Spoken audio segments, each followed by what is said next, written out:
They never wanted you to hear this. Not because the truth is too dark, but because it's too bright. Because if you ever truly knew what lay beyond the veil, you'd stop living like a prisoner. You'd stop letting fear chain you to mediocrity.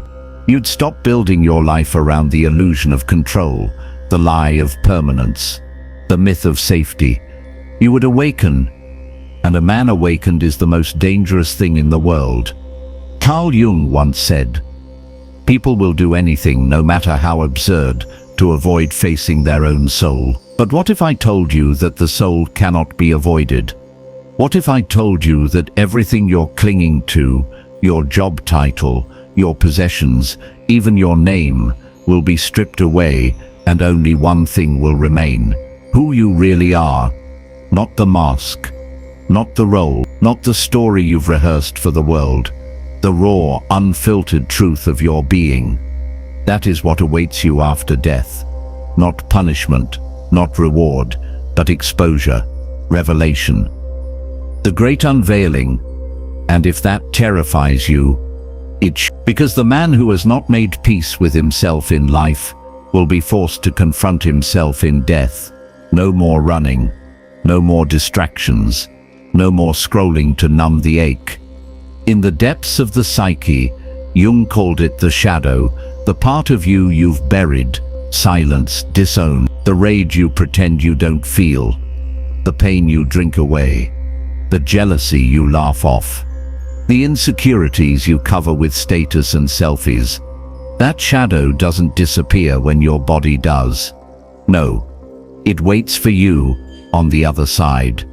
Not as a demon, but as a mirror, and what you see in that mirror will either redeem you or haunt you. This is not a metaphor. This is not mysticism. This is the psychology of the eternal. Because what happens after death is not the destruction of self, but the confrontation with self. And here's the part no one wants to say out loud. You are preparing for that confrontation every single day. When you avoid responsibility, you feed the shadow. When you lie to protect your ego, you deepen the shadow. When you betray your potential, when you reject your inner calling, when you settle for less than the truth, the shadow grows teeth. And one day, it will bite. But it doesn't have to end that way. Jung believed that wholeness was not about being good. It was about being real. To integrate the shadow is not to be perfect, but to be honest. To look into your darkness and say, I see you. I will not let you rule me, but I will not pretend you are not part of me. This is the path of individuation, the sacred, brutal journey of becoming who you really are. And that journey does not end with death. Death is just the door, but what's on the other side depends entirely on how you walk through this side. Do not mistake comfort for virtue. Do not confuse approval with authenticity. The soul does not care how many followers you had. It doesn't care how impressive your resume was. It asks only one thing. Did you live in truth? And truth, real truth, requires fire. It burns away pretense. It scorches lies. It destroys everything you were not born to be. But what remains after the fire, that is eternal. That is the self that walks beyond the grave unafraid. The self that meets the mirror with open eyes and says, I am ready. So ask yourself, are you? Not when you're old, not on your deathbed. Now. Because if you are breathing, you are already dying, and that is not a tragedy. It is a call. A call to wake up before you're forced to. A call to make peace with your past. To reclaim the parts of yourself you've banished. To stop performing and start becoming. You were not born to escape death. You were born to transcend it, and the only way to do that is to face it. Now, there is a reason why every ancient culture, every myth, every whisper of the divine speaks of judgment. But it is not the judgment of some cosmic authority weighing your deeds like coins on a scale. It is your own soul holding your life up to the light and asking, Did you become what you were meant to become? Not what others wanted. Not what made you safe. Not what kept you comfortable. But what your essence, your daemon, your inner fire demanded of you. And if you did not listen, the afterlife is not punishment. It is the echo of your refusal. Jung knew this truth intimately. He walked the corridors of the unconscious. He met the gods of men and the demons they refused to name. He saw what the church forgot, what science denied, what modern man fears most, that the real battleground is not heaven or hell, it is within. And after death, that battlefield becomes the courtroom. The dream becomes the reckoning. The unlived life becomes the prosecutor. How many dreams did you bury beneath obligation? How many loves did you betray for the illusion of control? How many times did you silence your own voice, just to be liked, just to fit in, just to avoid being seen? The soul never forgets, and what is not healed in life must be faced in the silence after. Because the psyche does not dissolve, it expands. Without the weight of flesh, you are left only with what you built inside. And if all you built was avoidance, you will drown in it. But if you faced yourself, truly faced yourself, the rage, the shame, the brilliance, the chaos, then you will rise. Because death is not an end. It is a mirror, a portal, a return to the realm that shaped you before birth, that dreamed you into being, that watched silently as you forgot who you were. And now it waits, not to punish, not to shame, but to reveal. Do you understand? Everything you're afraid of is not beyond death. It's within it. But so is everything you ever loved. Every truth you were too scared to speak. Every part of you that this world told you to hide. It's all there, waiting, like buried treasure in the dark. And when you die, the light turns on, and you will see not with your eyes, but with your soul. You will see the people you harmed, and the ways you could have healed. You will see the doors you never opened, and the ones you slammed shut. You will see the self you could have been, not to shame you, but to ask you, why did you wait? And this is not fantasy. This is the gravity of consciousness. The soul remembers. Jung said, there is no coming to consciousness without pain. And yet, most of us spend our entire lives avoiding that pain, running from it, numbing it, packaging it in achievements and applause. But pain is not the enemy. It is the price of rebirth. And death, real death, is not the ceasing of breath. It is the moment your soul calls you to account. And so few are ready. So few have listened to that voice. So few have walked through their own fire before the grave forced them to. But you still can. That is the great gift, the unspeakable grace. You are still here, and every second you are still here is a chance to die before you die, to bury the lies, to cremate the fear, to resurrect what is real, not later, now, because the one who dies consciously does not fear death. He walks into it like a king, returning home, because he knows the kingdom was within him all along. Think of all the stories you've been told about the afterlife. Heaven, hell, reincarnation, nirvana, eternal silence. But none of these are answers. They are metaphors, mirrors for what the soul already knows but the mind cannot grasp. Because what awaits you is not a place.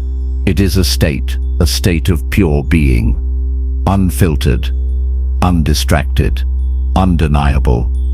And you will not enter it with your job title. You will not carry your trophies, your likes, your diplomas, your curated life. You will enter naked, as you are, as you always were beneath the performance, and that is the terror and the liberation. Because the ego dies, but the essence endures. And if that essence has been poisoned with lies, with bitterness, with resentment, it will taste its own venom. But if it has been forged in fire, the fire of truth, the fire of self-confrontation, it will shine like gold. This is the secret. This is why the world distracts you so endlessly. Because if you ever stopped, truly stopped, and turned inward, the entire illusion would crumble, and then you'd see it. The faces of the people you never forgave, the version of yourself you betrayed, the silence where your calling once screamed. And if you can face it now while you're still alive, you will begin to remember. Remember what? That you are not just flesh and history, you are a myth, still unfolding. You are the hero and the villain of your own legend. And death is not the end of your story, it is the reveal. The moment the curtain falls and the soul steps forward, unmasked. That's why Jung didn't teach people how to avoid the dark. He taught them how to enter it, willingly, to descend into their unconscious like ancient initiates, to walk the underworld of their trauma, their shame, their unlived dreams, and come back whole. Because the man who descends voluntarily returns with vision. He no longer fears death, because he has already met it in himself. He no longer runs from failure, because he has burned the illusion of perfection. He no longer pleads for love, because he has reconciled with his own worth. And that man, that woman becomes dangerous, not to others, but to the lie, to the system that thrives on fear, to the architecture of shame that keeps you small, to the gods of approval, distraction and avoidance. They can't control someone who has already died before dying, because that person has already crossed the threshold, and on the other side, they found not oblivion but clarity. Clarity so sharp, it cuts away everything false. Clarity so deep, it silences every mask. Clarity that whispers, now you can begin. This is what awaits after death. Not heaven, not hell, but truth. And truth, my friend, does not flatter, but it frees. It breaks the chains not with violence, but with remembrance. Because the deepest secret is this: you were never lost, only asleep. And death, true death, is not the loss of life, but the waking of the soul. Imagine this: a room with no corners, no clocks, no ceiling, only you, no noise, no feed, no judgment from the world, only your soul echoing into eternity. Now ask yourself, would you be at peace, or would you beg to be let back into the chaos, just to escape the silence? This is the question death asks, because death is not chaos, it is clarity. It's not the darkness that should frighten you, it's the light. The kind of light that pierces through the layers of who you pretended to be. The light that makes lies scream and masks melt. Jung saw this light. He tasted death and came back to speak of it. Not as a horror, but as an unveiling. He did not describe angels. He did not speak of flames. He spoke of symbols, images that emerged not from heaven or hell, but from within. He said, "The soul is not in us. We are in the soul. And when the body falls away, you don't go somewhere else. You sink deeper into that soul, into the ocean you ignored. And everything you repressed, every emotion, memory, dream, floats to the surface like wreckage from a sunken ship. And you will face it all, not to be punished, but to be made whole. Because the psyche seeks completion, and whatever you refuse to integrate in life, you will be asked to meet in death, but not in fear, in truth.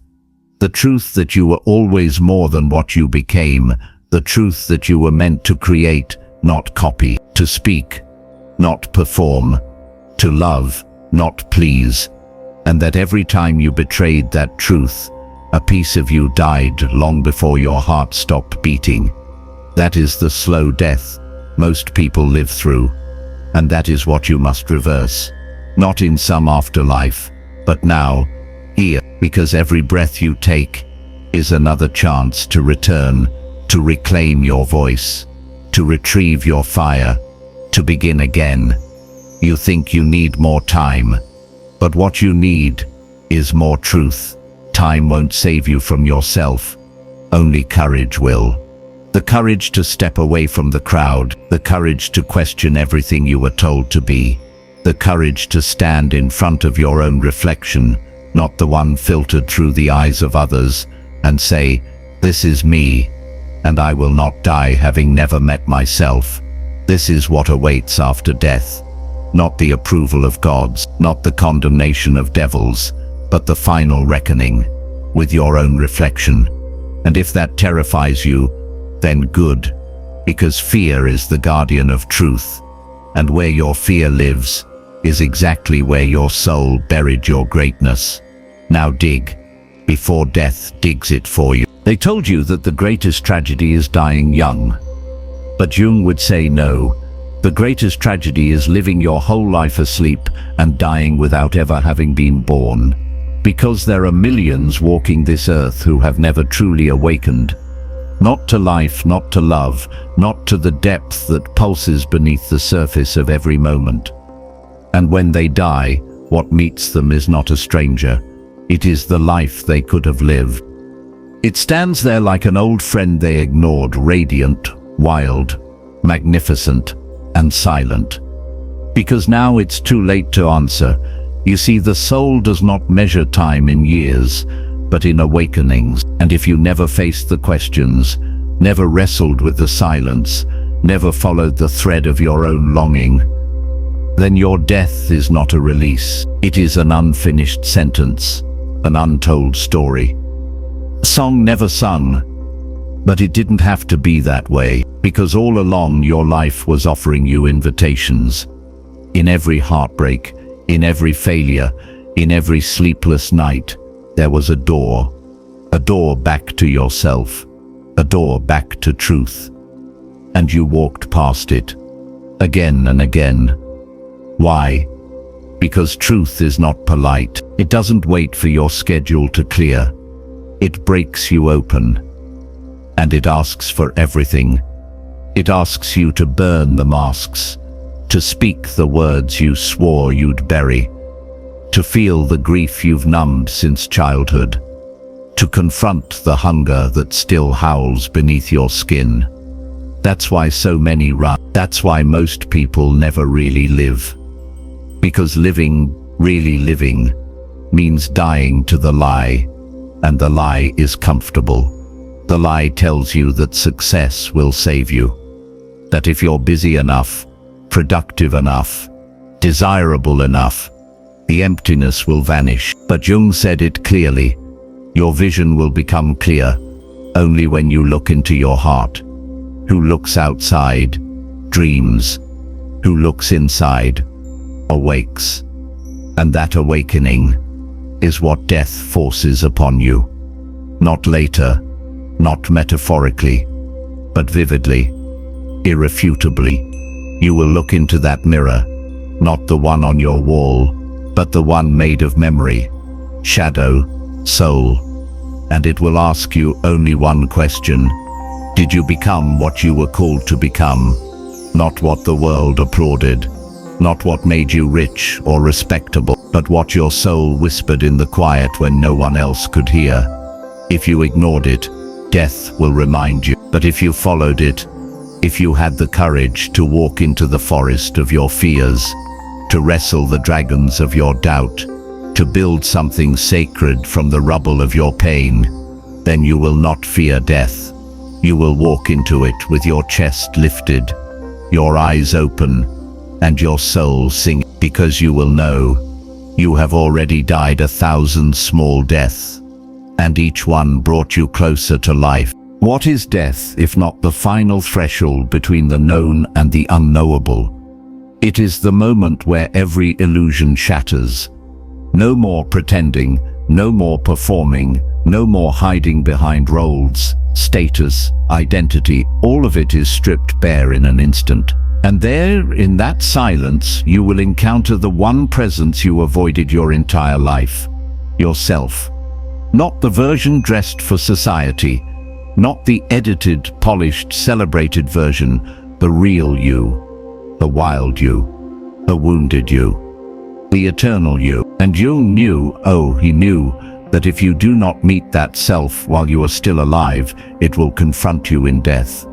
And it will not be gentle, because truth is not gentle. Truth is ruthless, not in cruelty, but in precision. It does not bend for comfort.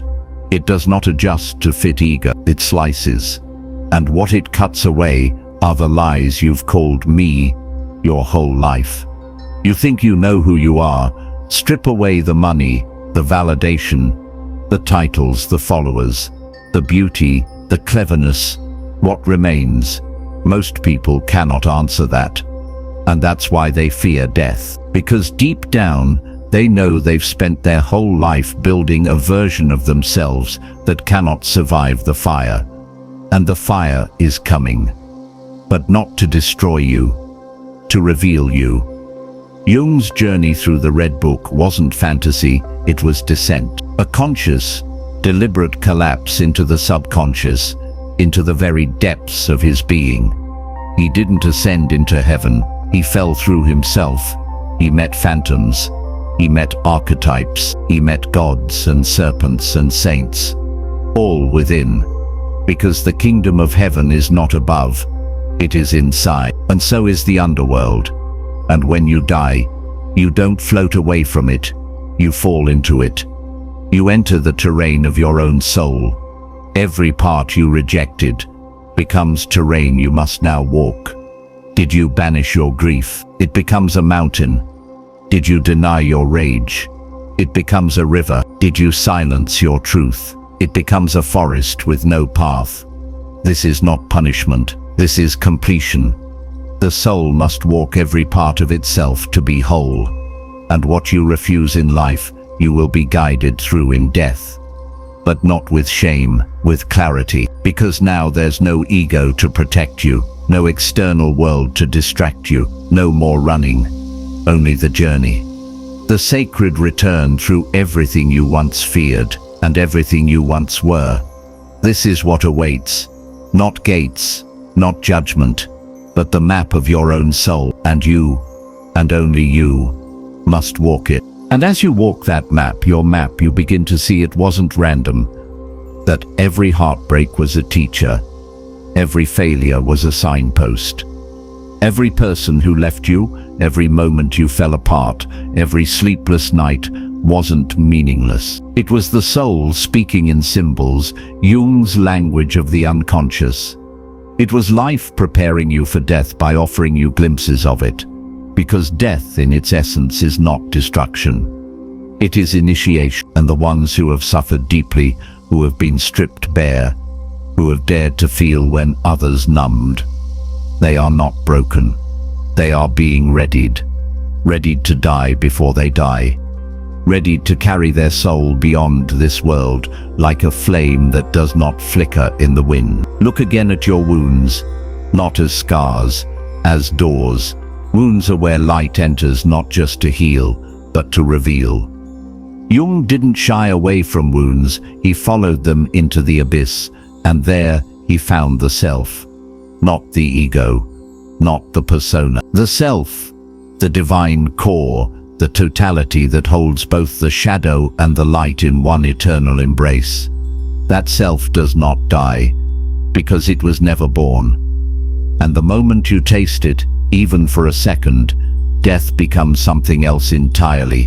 Not a thief, not an ending, but a return to what you were before fear built its fortress. A return to the silent flame that flickered behind your ribcage since the beginning.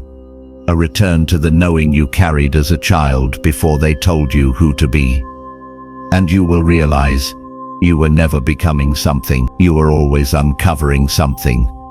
And death is the final unveiling, not the collapse of identity, but its release. Not the extinguishing of self, but its illumination. And when that moment comes, and it will, you won't be asked how much you owe. You'll be asked how much you remembered. Did you remember the truth that lived beneath your trauma? Did you remember your power, not the kind they hand you, but the kind you were born with? Did you remember why you came here? Because you did come here, not randomly, not by accident. You were sent as a fragment of eternity in human skin. And now eternity is calling you home. Not as punishment, but as completion. And when that final moment comes, there will be no thunder, no voice from the clouds, no trumpet from the heavens, only silence. The kind of silence that holds everything, your memories, your regrets, your victories, your secret. And in that silence, the only question that will matter is not, were you perfect? But, were you honest? Did you live the truth that set your bones on fire? Did you follow the voice no one else could hear? Did you face the monsters within you, not to slay them, but to understand them? Did you become the one your soul remembered before the world told you to forget? Because the soul doesn't want perfection. It wants integration. It wants the rawness of your love, the messiness of your journey, the courage to bleed in the open and still choose light. That is the measure of a life, not how long you walked, but how deep. Not how loud you spoke, but how true. Not how safe you played, but how fully you burn. And in the end, if you've done this, if you've met yourself in the shadows, danced with your demons, and walked through your fears without turning your eyes away, then death is not the fall. It is the flight. It is the great lifting, the final breath, not as an end, but as an exhale into eternity. And you will not be afraid, because you will know. You did not waste your fire. You did not run from the mirror. You did not die before you were born. And the soul finally will be free, because it became whole, because it remembered. So when your moment comes, don't beg for more time. Beg only for this, that you have lived in such a way that nothing of your truth was left behind, that the afterlife does not terrify you, because you have already walked through it here. In every moment you chose courage over comfort, depth over distraction, soul over surface. And as the light takes you, you will whisper into the silence, I am ready.